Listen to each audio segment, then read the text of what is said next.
వినాలి. ఇక్కడ గమనించినట్లయితే పోతిఫర్ యొక్క భార్య యేసేపు మీద కన్నేసింది అనే సంగతి ఈ స్టోరీ మీకు తెలుసు. కానీ ఇక్కడ యేసేపు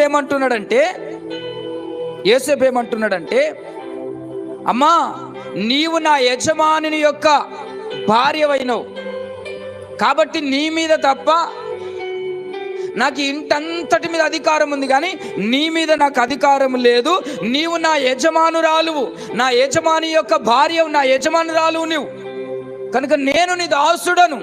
కానీ అలాంటిది నీవు నా మీద విష చూపెట్టుకున్నావే కాబట్టి అని ఏమంటున్నంటే, కాబట్టి నేనెట్లు ఇంత ఘోరమైన దుష్కార్యమును చేసి నేనెట్లు ఇంత ఘోరమైన దుష్కార్యమును చేసి, ఎవరంటున్న మాట? యేసేపు అంటున్న మాట. యేసేపుకు వివాహమైందా? కాలేదు.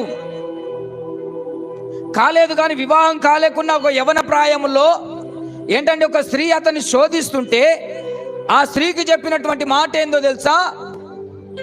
నేనెట్లు చేయగలను? ఇంత ఘోరమైన దుర్మార్గమైన పాపము నేనెట్లు చేయగలను?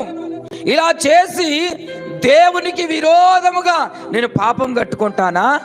నేను పాపము కట్టుకోను అని అన్నాడండి. ఎందుకన్నాడు తెలుసా? బాలయ్య గారు ఎందుకన్నాడు ఆ మాట?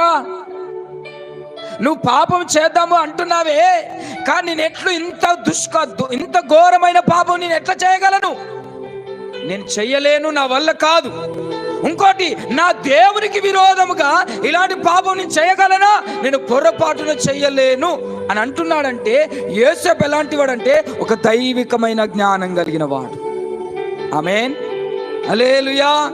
ఒక దైవికమైన జ్ఞానము కలిగిన వాడు కనుకనే ఇంత ఘోరమైన దుష్కార్యమును నేను చెయ్యలేను అని తన యవ్వన జీవితాన్ని దైవ జ్ఞానంతో కట్టుకున్నటువంటి యేసేపును బట్టి దేవునికి మహిమ కలుగునుగాక.